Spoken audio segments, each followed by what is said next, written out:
Welcome, everybody, to Three Righteous Mamas, brought to you by The Signal. We are a podcast that's on a mission to transform our country. We tell the stories that matter and celebrate the power and hope of pissed off mamas who are building a better future for all of our children. Hi, I'm Cristina Sensun Ramirez. I'm Muna Husseini. And I'm Martha Pinkoffs.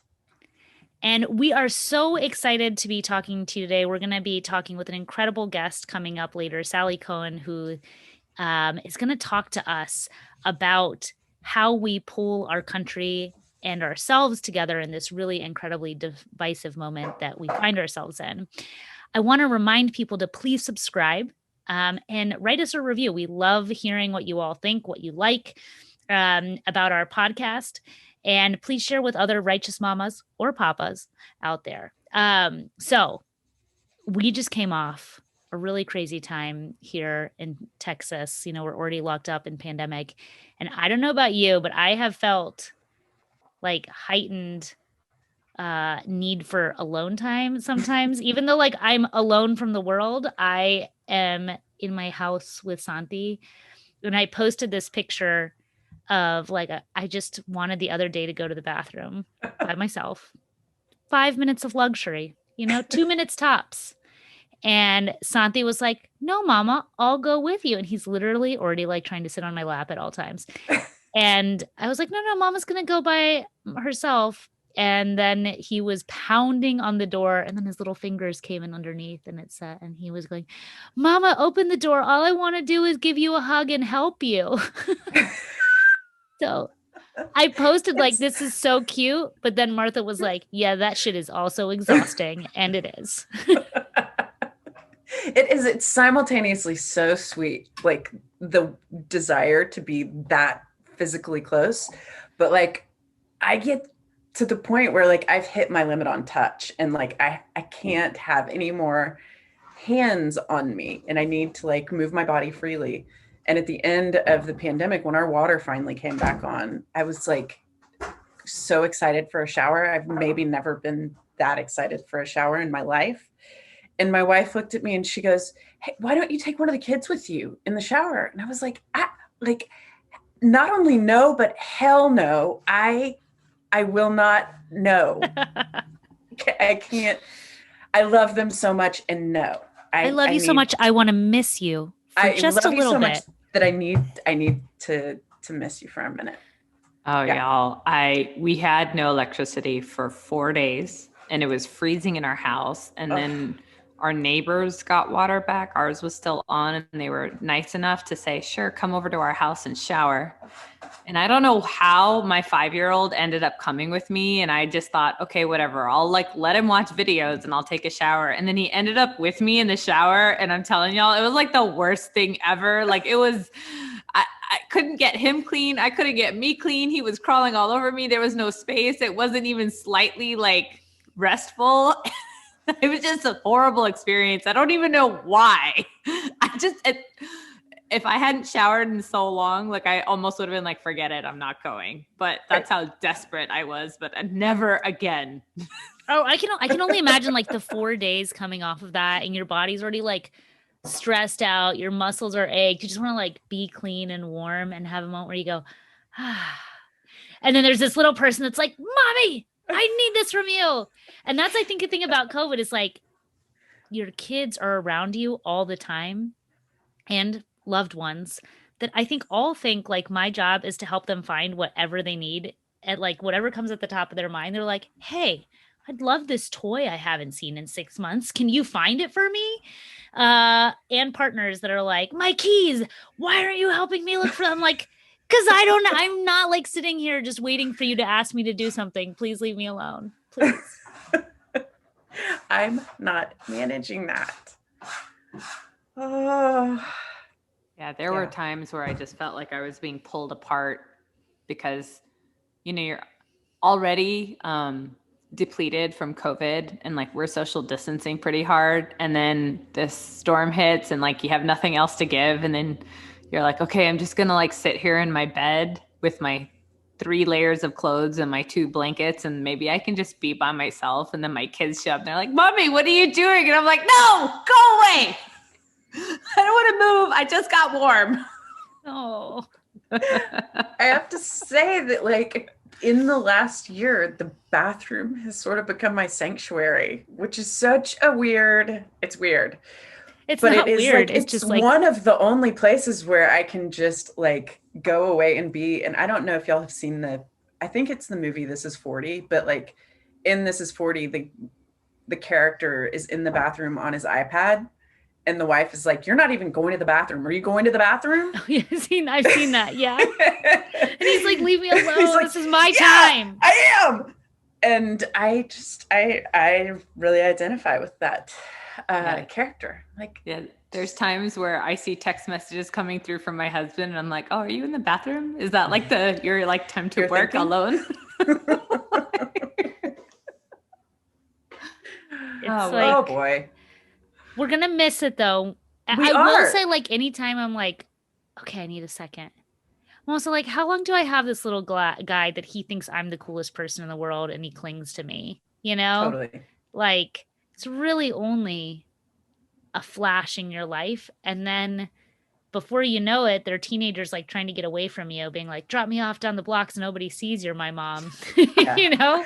It's so true. And I can kind of start to feel it coming with River. He's 9. Oh, and like, I'm starting to embarrass him. What are the early signs? Is that like what it is? Like, well, I mean, I think I'm kind of an embarrassing parent because like I sing loud and I dance and I like, but all very well. So why would that be embarrassing? I don't understand. Very goofily, but they just, I think that he is like getting to the point where he's like, ooh, my mom's kind of a lot. Can you just turn the music down when you drop me off? I'm like, huh, okay. You're like, are you sure? Are you sure you want me to do that? Are you sure like, you want me to do that? It's kind of fun. But yeah, it's happening. Wow. Well, hopefully we're all going to keep our sanity during these wild times. We're trying. Take those showers by yourself if you can. Take solace on the toilet. Yeah. Use locks lovingly. Lovingly. Just so you know, Martha, the threat of public embarrassment is a very good tool to get your kids in line because my daughter's the same way. So I like to bump that 808 in my car. I turn it up and my daughter's always like, Mommy, stop. And I'm like, don't worry. I'll start doing TikTok dances too while I drop you off in front of your friends. And she's just like, I hate you. And I'm like, well, you better behave. Better go do that thing where I know what to do to get you. Very good. So there's an upside. There's an upside. I'm going to take that upside. Because right now what I do is like when I can't get Santi to do something, I pick up a toy and I'm like, do you want me to throw this away? And then he's like, no. And I'm like, okay, well, all you have to do is do exactly what Mommy says right now. And this toy can remain yours. Or if not, it's going to the dumpster. That's hilarious. And I never follow through. So it works, you know? Like, you never have to. Never have to. That's good. Well, guys, I'm excited to talk to Sally. Yeah. Shall we? We shall. Let's do it.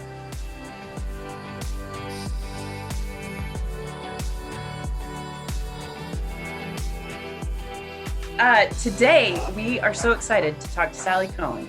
She is one of the leading progressive voices in America today, and also has like the most wonderful screensaver for Zoom that had us all laughing before we even started.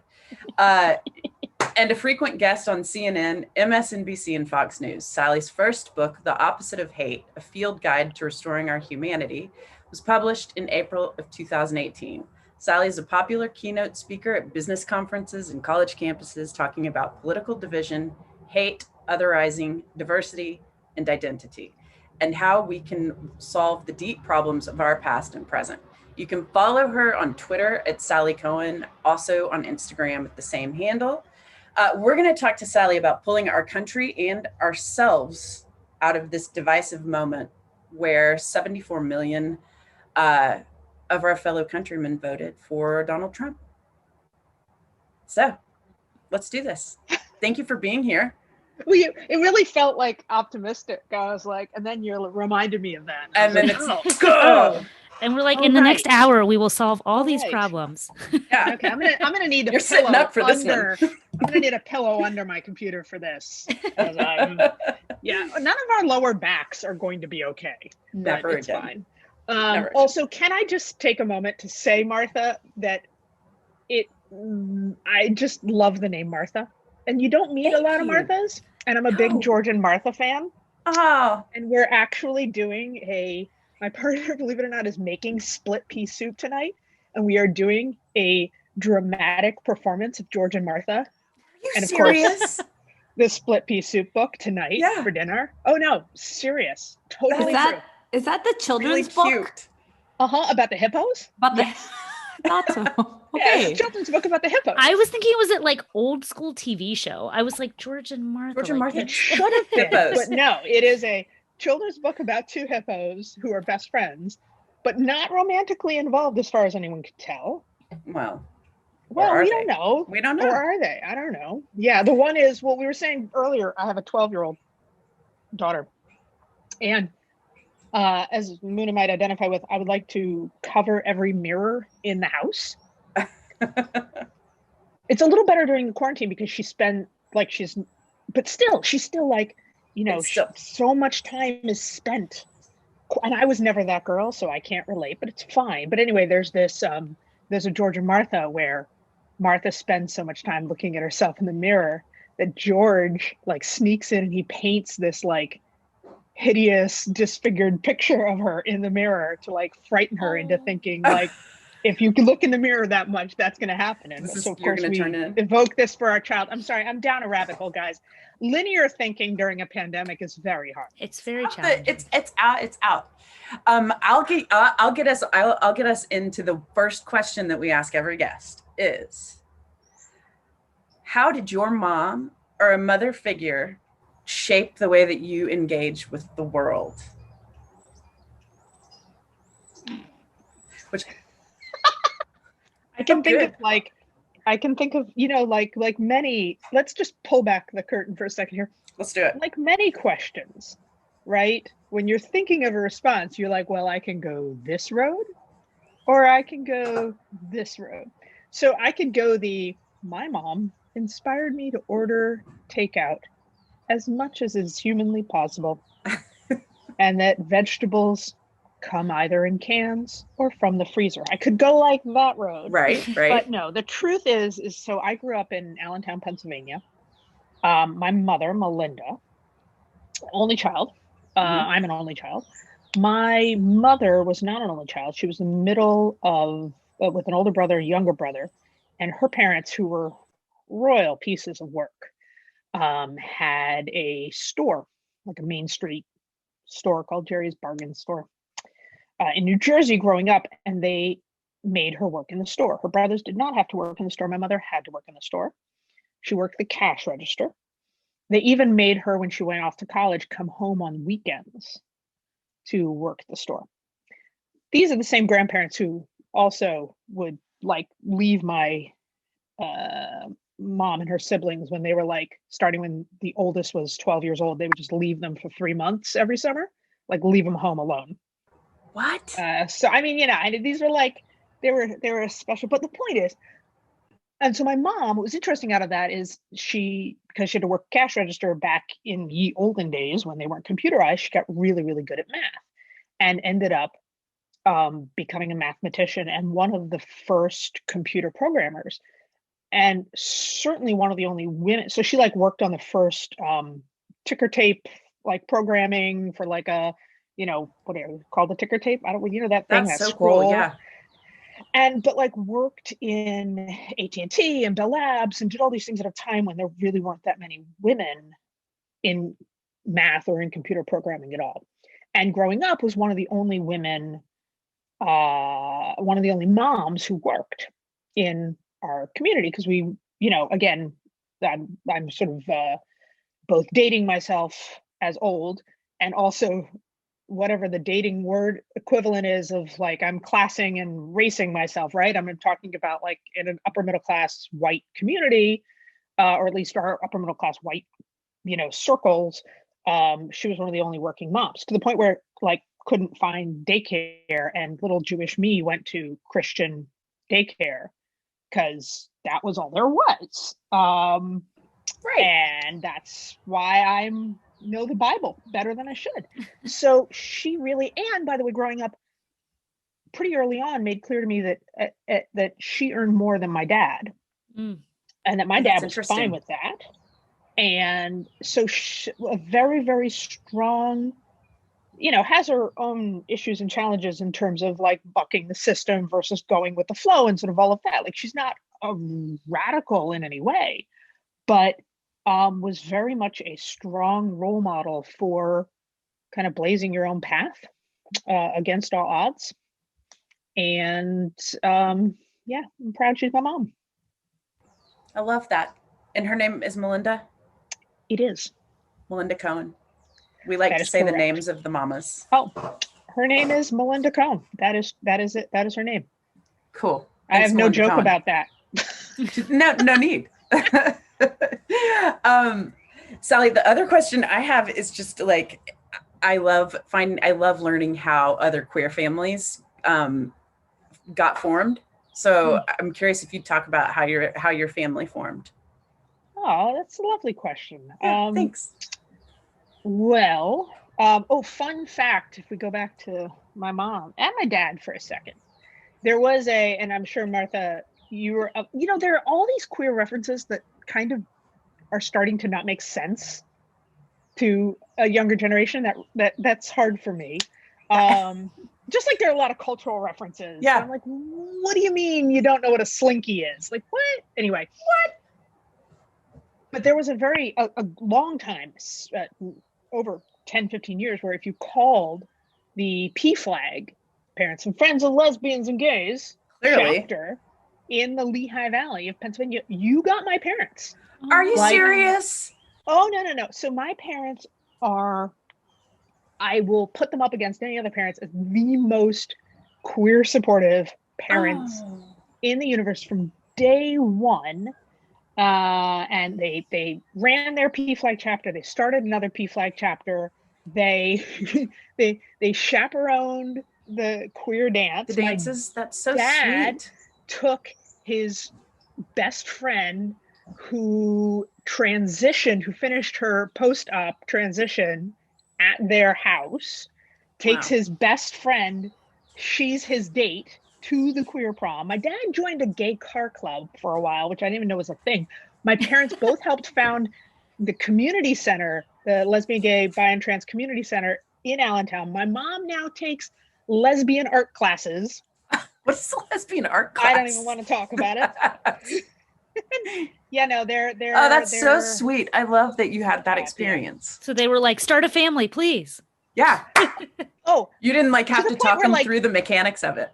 I think my parents have more gay friends than I do. And if I suddenly told them tomorrow I was straight, they'd be upset. They'd be like, well, wait a second. We have a reputation. Like, how are we gonna, right? Yeah. So let's see. My partner, who is named Sarah, who I've been with for an eternity. And I mean that in the best way possible. Of course. No, I think it's 17 years. Wow. Okay. Wow. I think that's right. That feels. And that COVID year is worth at least 10, I think. Oh my gosh, yes. Yeah. 17. That has to be right. I'm doing the math in my head and that has to be right, but I don't feel that old, whatever. Anyway, here we are. She brought up having kids on our first date, and she's 8 years older than I am. And I was like, whoa, it's like, can we get through dessert? So it took me a minute. But we used a sperm bank, California. Happy anyone who wants to email, if donor number, I'm not going to put the donor number out publicly, but I'm just California Cryo Bank. And it took us a little while. We tried the at-home game first, and then finally moved up to some professional assistance, and bada bing, bada bang, we got a baby. I love it. That's it. I love it. Is there more to the story? I think that's And No, now Sally's hiding in her bedroom from her beautiful daughter, who's now a teenager. Full circle in the lovely stories of creating family. It's sort of like, gay people being able to get married so that we can be as miserable as everyone else. Hooray! We're not married. Yeah. I don't want to be that miserable, but continue. If These Ovaries Could Talk is a podcast where two lesbians chat about making babies in non-traditional families. Jamie and Robin humorously go in depth with weekly guests about their hopes, fears, and setbacks. The mission is to normalize, elevate, and celebrate non-traditional families, while confirming that we're just like other parents, trying not to yell at our kids when they still haven't put their shoes on and we're 25 minutes late for school. The end result is a compelling podcast that explores the age-old question: what's it like to live as an LGBTQ family in a world built for the straights? Yeah. Well, so I wanted to switch gears a little bit. Like, it's great people like now know all the personal business about Sally before we ask her about her other serious professional business, which is, you gave this incredibly popular TED Talk. You've written a book called The Opposite of Hate about really reconciliation, right? And hate and division. And it feels like that topic is needed like never before. And so I want to ask you, we're coming out of a moment where 74 million people, pretty close to half the country of the voting population, voted for Trump. People that no longer speak to each other, that are friends and family members. So what do we do? And I expect that you're going to be able to solve this for us. She's like, let me just ask a very narrow and specific, solve everything.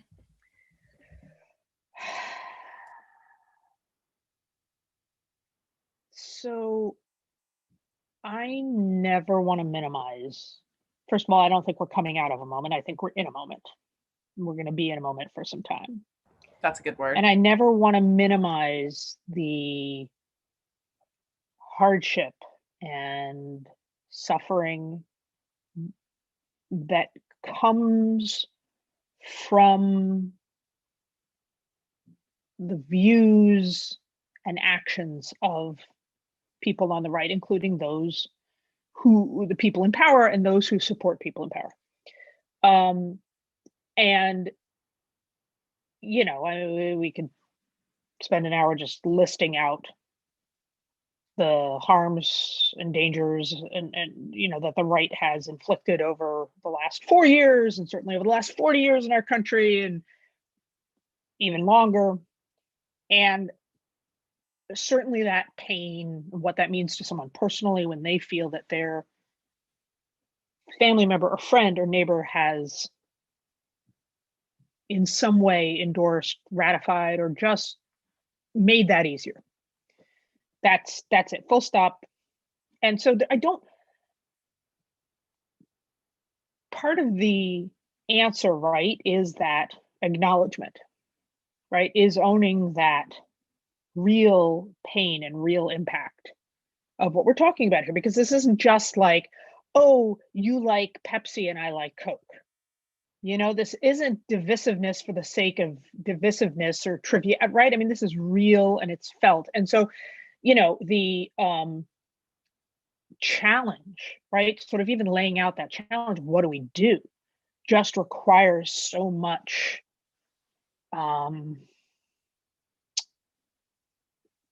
dealing with that pain and suffering, just to even get to a place of then deciding, well, what do you do? And I don't think everyone has to do anything, right? I mean, it is okay to, do the self-care and the, right, your personal work and your, right. I mean, that it's not like everyone has to be on this mission. And I do, by the way, think it is important that some people are on this mission more than others. It's why sort of conversations about, that, it is white people's work to help change, transform, and move other white people forward, et cetera, right? I think the work we've seen straight people do, moving other straight people along on queer and trans issues, is huge, right? So we see that in practice. Okay, so that caveat aside, I think it's really important that those of us who believe that all people are created equal, and all people are equal and should be treated with equal dignity and respect and humanity. Really challenge ourselves to think about whether we mean that, and mean that that applies even to the people who would deny our humanity and dignity. And similarly, those of us who say we believe in change and social change and progress, we're progressives, right? Those of us who feel as though we've made some personal evolution in our thinking, our way of being in the world, do we think others are capable of that too? Or is everyone only the worst thing they've ever said or done or thought, or the worst person they've voted for? You know, in 2016, I voted for Hillary Clinton. I don't agree with everything Hillary Clinton's ever said or done. And I don't agree with everything Joe Biden's ever said, thought, or done. And I don't assume everybody who voted for Donald Trump agrees with everything they are not him, right? Everyone who voted for Donald Trump is not Donald Trump. Leaders deserve a level of culpability and accountability that followers don't. And I think, again, believing, can people change? Can people learn? Can people grow? Can people wrestle with those questions and come out on the greener side of light and justice? Yes, because I've seen it happen in my lifetime, and I know it can happen. And I don't believe it happens when we give up on people, even though I think that the devastation, sense of desperation, the sense of futility is real. And I understand where it comes from. It comes from real pain. It's interesting you talk about that real pain. Personally speaking, I've done a lot of work in the space of hate and eradicating hate. I've been a victim of several hate crimes after 9/11 happened, and that's sort of where I came into this work, because I was a victim and I thought, I don't want anyone to ever go through what I went through. I want people to be able to feel comfortable in their skin, who they are, being able to just be without fear and be safe no matter where they are. And I listened to your TED Talk, Sally, and you've dedicated so much time to hate and researching it. And as you said, talking to folks who've perpetrated hate and are working towards redemption, right? And in your TED Talk, you talked a little bit about why you do this work and this focus on improving the world and this focus on compassion. And one thing I thought was interesting was there was a researcher you mentioned who talked about hate sort of on a spectrum, where on one end, there's like genocidal violence, and then all the way to maybe what we'll call soft hate, where it's like being part of an in-group, for example. Mm-hmm. And like, I came to this work, like almost having been killed, which is, that's a very deep place to enter this work from. And you talk about, okay, well, I was a former bully, and people would consider that on the softer side. And yet you've focused so much on this work. Why is that soft place such a driver for you and an impetus to being in this work? Because people don't consider that as important. They're like, it's what kids do. It's just normal, whatever, right? Like, most people hopefully grow out of it, but then they don't dedicate so much of their life and energy to something that people are like, not a big deal. It's on the soft side of the spectrum. Talk to us a little bit about that. Well, first of all, I'm really, my heart goes out to you. I mean, being on any part of the receiving end of a spectrum of hate, and I know everyone has had experiences with that, but what you're talking about, what you're describing is horrible, and I'm sorry. For me, it's this thing where you ask any group of people, and I mean any group of people, are you against hate? Oh yeah, they're all against hate. But what they really mean is they're against their hate, right? Everyone, I mean, this is sort of, and there's a whole thing we could get into going back to Trump and the right in general around the sort of,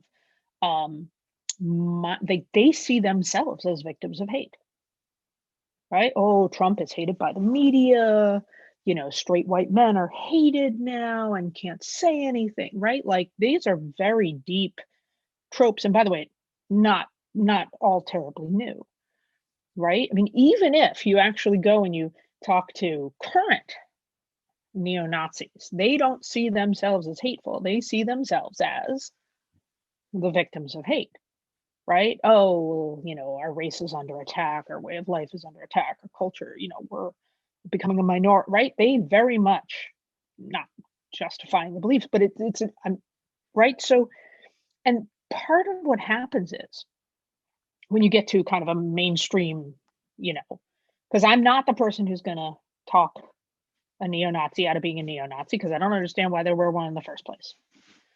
But I do understand what it's like to see certain people consciously or often unconsciously as less than or somehow inferior because you've grown up in a society, in a world where that's what we're all taught and that's what's reinforced, and you internalize and then regurgitate those beliefs and attitudes.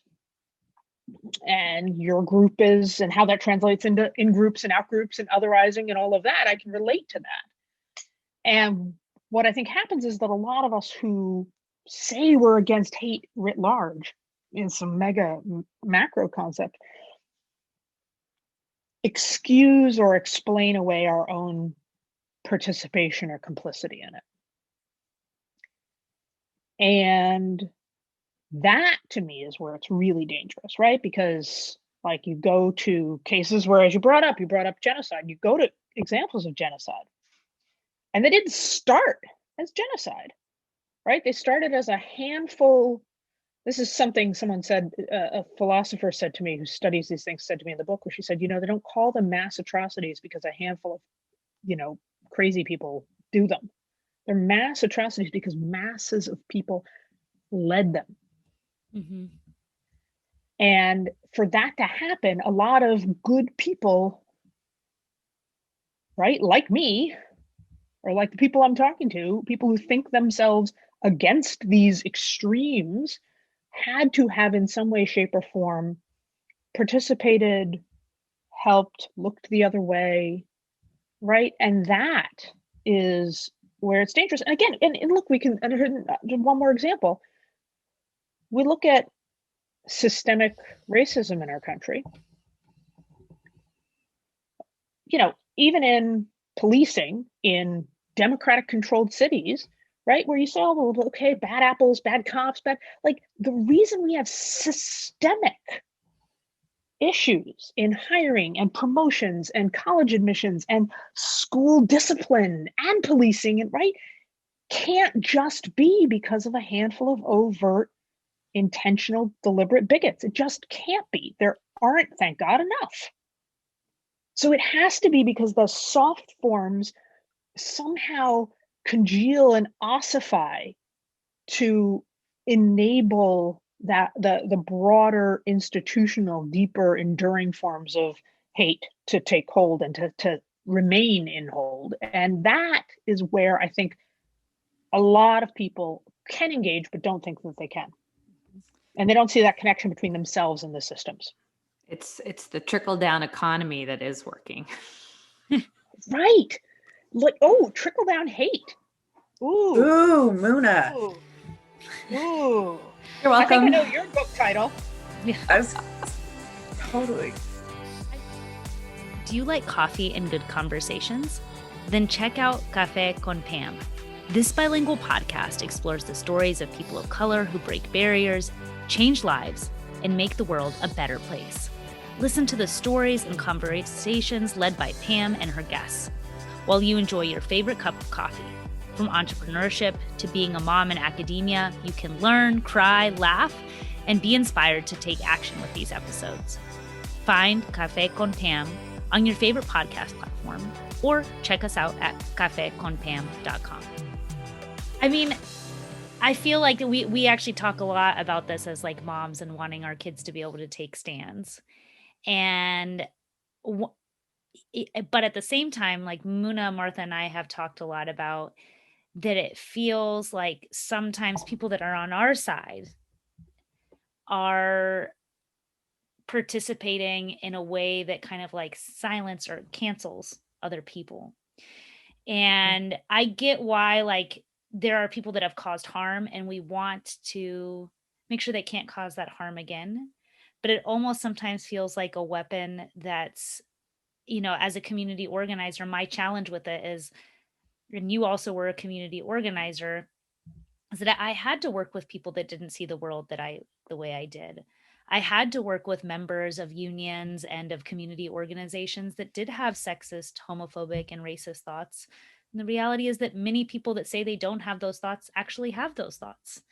And so, like, for me, I find it as a challenge to be able to say, I'm not going to work with anybody that doesn't fit this criteria. I'm not going to listen to anybody that doesn't fit this criteria, because I think one thing we've recognized as moms and raising our children is that the world's kind of complicated and people are complicated. And, like I said, when you do the community organizing work that you and I have done, we don't get to cancel people. We have to figure out how to work with them and then move them, but also listen to them. And so I'm wondering what your thoughts are about that, because it's definitely feels like something that's grown a lot and that I personally struggle with. We don't have enough time to talk about how much I personally struggle with this one. Let me just say this about that. Again, I think the impetus comes from a good place, right? And that sometimes, correcting someone, calling someone out on a public stage is a form of accountability. And it's often hard to know, well, where's the line between constructive and gratuitous in that regard? And sometimes, by the way, the line gets out of our control. One person started a conversation and, who knows? Mm-hmm. I do think what is true, this is a little bit of a variation of an answer to your question, but what's true is that the nature of movement building, you and I came up in organizing and activism, which was very concrete, very on the ground, very in person. Brene Brown says it's hard to hate people up close. Yep. And it's true. It's not impossible. I know, I've done it, but it's definitely harder. And because up close, you see people's complexities. Yeah. Right? You see their humanity. You see, like, wow, yeah, you are these things, but you're also these things. They're multidimensional. Online, it's a couple things. One, we're all one-dimensional online, or at least we're one dimension at a time. We're all, easily dehumanized online. Mm-hmm. And I think, and the pandemic, unfortunately, is only making this worse, obviously, as we're physically isolated. But, people who've come up where their activism is sort of all outward projection and isn't a lot of that person-to-person building with and across differences, are able to have a much more binary view of, oh, you're either with us or you're against us. Mm-hmm. You're either helping or you're part of the problem. You're good or you're bad. And unfortunately, the world has never, maybe not, I don't know, maybe it'd be easier if it was like that, but it's just not like that. And, part of this in general also sort of goes to a larger issue of the left is really, really bad at having power. And so when we get a little bit of it, we tend to use it in some pretty messed up ways, including against each other, rather than, acting with the kind of confidence and bravado and frankly entitlement that you watch the right operate with, where it just uses its power to actually do the things it wants to do in the world, and will work with anyone, right, to achieve its aims. Whereas we are very power phobic and pretty twisted. When we get a little taste of it, we eat our own. Yeah.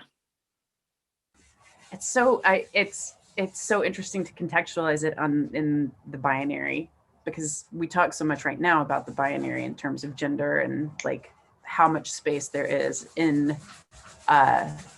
between. And I wonder if the right really is, they do work on the binary. And so it is easy to like force power to one side. That's not my question. That's just like my thoughts. and now I have more of a question. In the opposite of hate, in discovering the opposite of hate, we're not talking about being polite. We're not necessarily talking about being nice. There still is the accountability piece that you're talking about is super important, and I think that that's hard. But how can you talk about the humanity in these hard conversations and the care with which we can approach these? I think about like I have family members that I just like, we essentially don't have relationship now. And that is largely, there is a political driver there. And how do we start to reinsert the humanity so that connection can continue and that there can be motion somewhere? I'm sorry to hear that. I know that's painful. And unfortunately I hear it more and more right now. It's true. I think it's probably true for a whole lot of people. Yeah. And again, and that's okay, right? Like disengaging is okay, right? You gotta like put your own oxygen mask on first or whatever that saying is. Yeah. So that's okay. Yeah. And I happen to think about it sort of in two dimensions. So by which I mean two ways, not two-dimensionally. So one is again going back to that sort of moral or almost spiritual core, right? Of like philosophically, is my belief in the equality, dignity, fundamental deservingness of opportunity and justice, and is my belief in that contingent on something? Do I think that person X has to have behaved in such a way or believed such and such a thing to then qualify for equal humanity and dignity in my worldview? I don't think so. Right? I mean, I did a lot of work early in my career around criminal justice reform and anti-death penalty work, and organizing to say, okay, people who killed someone still have a chance at redemption, a chance at transformation, and are fundamentally deserving of humanity and dignity. If I believe that about someone who's killed someone, I definitely should be able to believe that about someone who voted for someone I don't like, or someone who I think is right. I mean, I think we can agree that killing is worse than voting for Trump. I hope we can agree. Yes. I know there are people who we're on board. But I mean, like we can have that conversation, but whatever. Okay. So there's that sort of moral, spiritual piece to it. And then very clearly to me, there's a very pragmatic piece to this, which is just straight up. Because at the end of the day, I also want to win and I want to get stuff done and I want to change the world and I want more people to, see things this way than that way. And we, I'm not afraid to be transactional about it. And frankly, having talked to ex-neo-Nazis and ex-bullies and ex-terrorists and you name it, I have never met a single person who was hated into changing. I've never met a single person who was yelled at enough. I think you can berate people enough to come to your side. That's usually that's what I learned as an organizer, just yell at people. Don't have hard conversations and listen to them and their needs and issues. Just demand that they listen to yours. Well, again, can we go back to the teenager? Because don't get me wrong, I try it all the time. Like I just stand there like my feet are buried in moral cement and just scream at her. But it does not work, right? It's weird because it doesn't help my 7-year-old get her shoes on faster either. It works really well in my marriage. I just thought I'd throw that in there. Right? I mean, like, that's it. People want to feel validated. They want to feel understood. Some of the most interesting research on hate, right, is there's studies on why people join right-wing, sort of extreme and like violent anti-abortion groups. So whatever people think on abortion, I'm very pro-abortion, but either way, these are like the groups that are explicitly advocating bombing clinics. So I think most people on all sides can say, oh yeah, that's definitely overt, hateful, violent, right? Well, most of the people who join those groups, research has shown, they didn't join because they shared those views. They actually were pretty mushy and non-committal when it came to the issue of abortion. They joined because they were looking for belonging. And then the term the researchers use is that they slide into the views. So they basically like bond, they deepen their bonding through these viewpoints. That message is reinforced in the movie The Social Dilemma, which explores how this works online. Completely. And again, anyone who ever I watched, once we used to give in-person speeches, I'd say something like this, and I watch people's faces press, and I'll be like you haven't sat around with your friends bashing Trump or bashing Mitch McConnell and bonding over that, right? And like you don't, or Ted Cruz this week. The conversation. Oh God, Ted Cruz. Can Mexico keep him? No, please don't do that. I'm so sorry. Please don't do that to my people. That seems very unfair. We have suffered enough. They don't deserve him. They did nothing to deserve it. That's a good point. This conversation is really fascinating to me because I've always wondered, right? Like I was almost stabbed in public. You thought it was going to be your child, Sally, but no. Yeah. So the gift of my best monster sound in the world is someone else's child crying. I've come to think that is like I actually could just watch someone make a lot of money off YouTube of other people's children having tantrums. I'd be like, yeah, because it makes everybody feel better all day. I just saw him punch Muna in the arm when she told him to leave and then run away. I love that. You're all like, I was a victim of a hate crime. And also my child is going to punch me in the arm. Has he learned nothing? Listen, he did it wearing sunglasses. So as long as it looks good while he does it, it's okay. I don't know.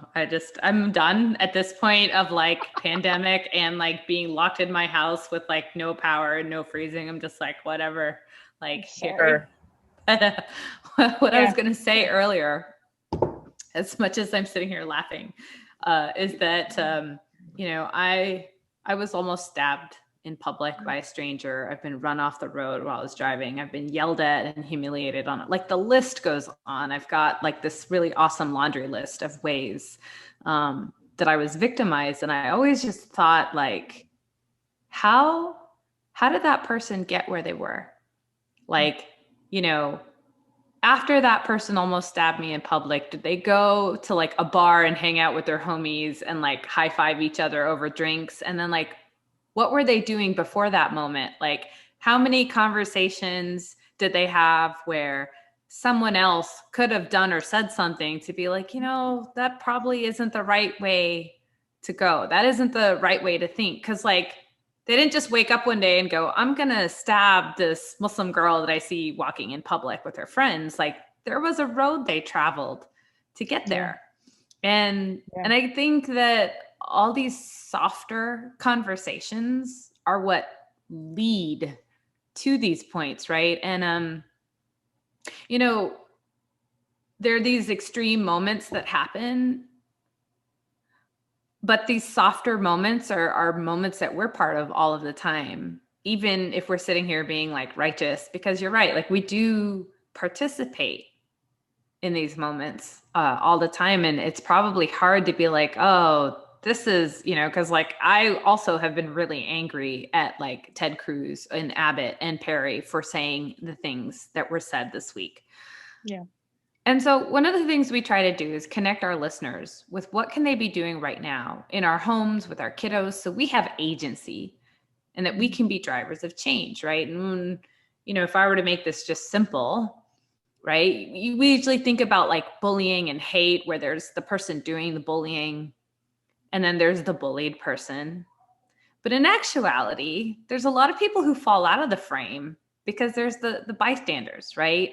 There's the people who watched and didn't do something. There's the people who watched and were frozen and thought, oh, I should do something, but what do I do? And, I think in recent years, there's been talk about being an upstander, but there's a more active conversation around the people who are sort of on the sidelines. And I think that's where we really have an opportunity to invite them into the conversation and drive change. But just kind of what's coming up for you when we talk about that, and specifically what people can do right now with their families and kids. Because like Christina mentioned this earlier, we also want our kids to be morally strong and be able to stand up, but that's not always going to be the case or the reality. And so there's more of a role to play for folks. So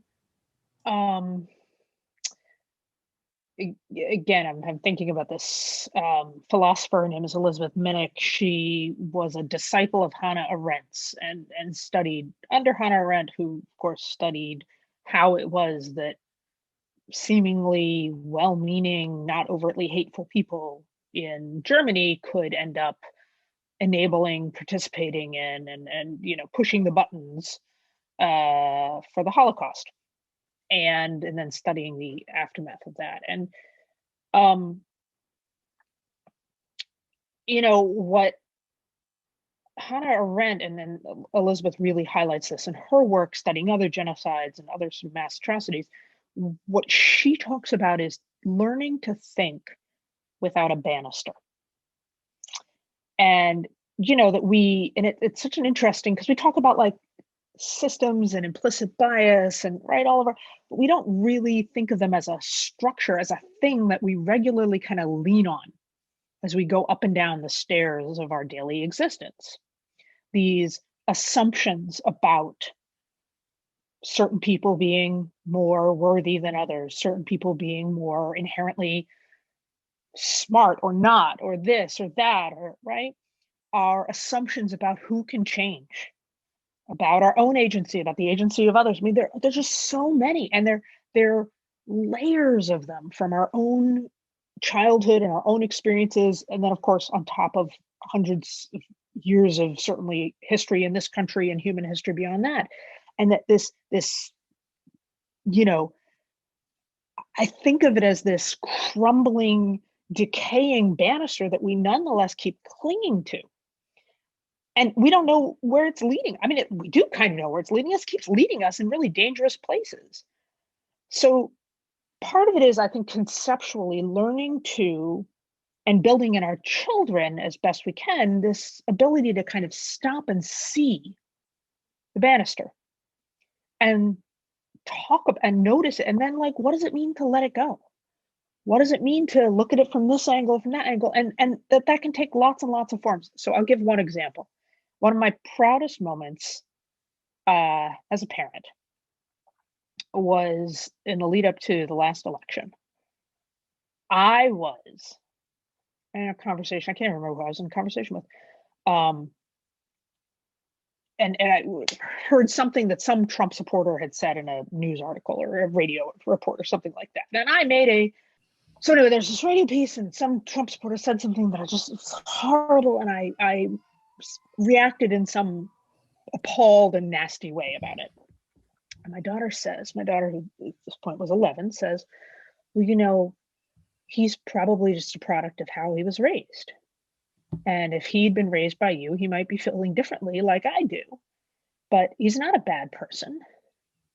It's like, oh, okay, you're right. Yeah, you're right, right? I mean, the ability to see the best in people, right? And the ability to, at the same time, and this is ultimately, right?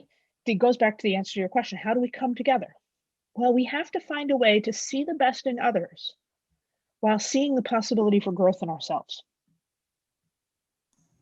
And somewhere then those lines converge. And I don't mean in politically converge in the mushy middle or something like that, right? But if we continue to believe in and invest in the possibility that others have the capacity for good and goodness in them, that they mean to do well, that they want to do well. They want to do well by their kids and by themselves.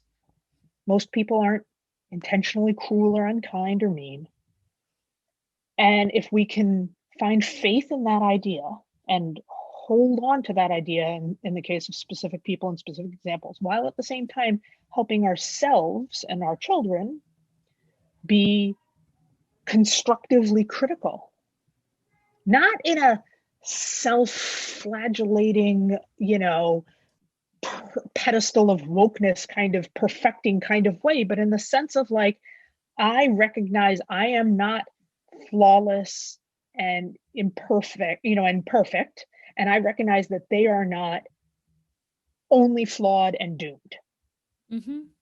But we start to see that imperfection that connects us. And that hopefully opens us up to seeing other things. I mean, listen, I have lots of friends who are Trump supporters. We don't agree on a lot of political things. We are more than just our politics. And by God, I breathe politics. Most people are way more than most of their politics, right? Like, come on. Mm-hmm. And I don't ever want to be reduced to just, that. And to reduce anyone else to just that either, it robs them of something.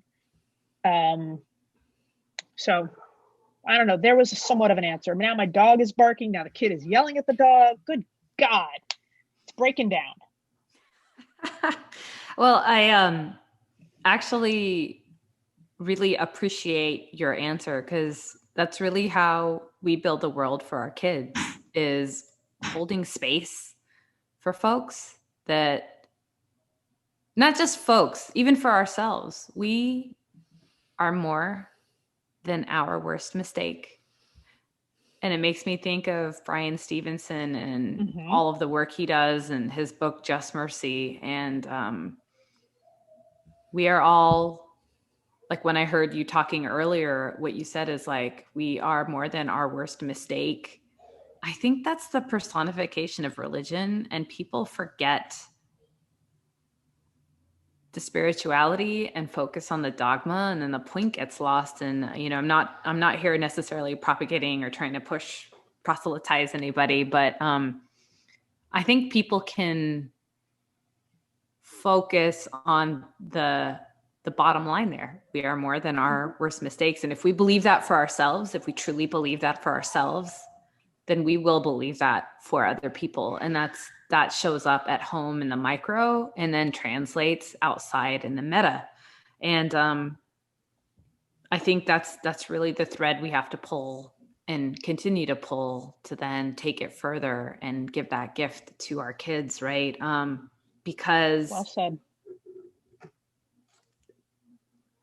I truly believe that when we start to think like, I am better than, or XYZ criteria makes people better than, it's like the root of all evil. And so, I know that, like, one thing I try to do with my own kids is I'll say, okay, we make the choices that are right for us. They make the choices that are right for them, because I don't like when someone says like they're wrong. It's like, well, who said? Who decided? Right. And so it's just like they're trying to hold that space. And it's hard. It's hard. But I've personally gotten a lot out of the conversation. Thank you so much for joining us, Sally. I think there's lots of drops of wisdom here, and the ability to do it while holding space for humor and having fun is always something. And I like that as an end point. I do too. Kid screams. Boom. I actually think we should leave that in there. I do too. You know what? You're welcome. Listen, I know you don't. So wait, well, you have a 12-year-old and 5-year-old. Martha, how old are yours? I have 7 and 9. 7 and 9. Christina, you're right at the beginning. 4. I know that, it does. They were cuter then. Just try to know that. They are actually cuter. You couldn't pay me enough to have a child that age at home right now. I'm already going gray, but those peals of screaming laughter,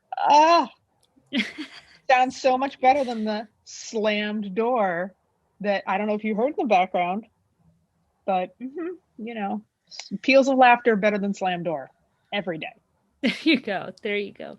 Well, May thank there you. be more peals of laughter. Well, thank you for writing your book, for doing your podcast, for being a tremendous like fighting voice on the cable networks for us, and also just for like sharing your hour with us.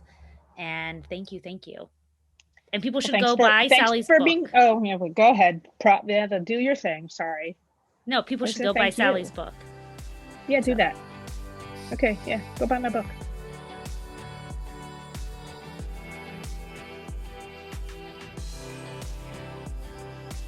I will say, when she was talking about the banister, I couldn't help but, I mean, I think about this a lot, but we live in a society where whiteness has supremacy. That story has been told. It is taught in our schools.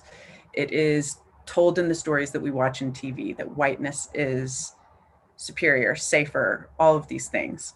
And in my journey with anti-racism, I think of the crumbling banister as like removing poison from my body. And I know I've talked about this before, but like, it takes work to undo all of the poisonous messaging that we have gotten about how we relate to one another and who is deserving of what, and who is even safe in this world. And I think that we have to go through that exercise of freeing ourselves from the poison to live in a world without hate, because it's just like, I don't know how we do it otherwise. And I think that's what she's talking about with the crumbling banister.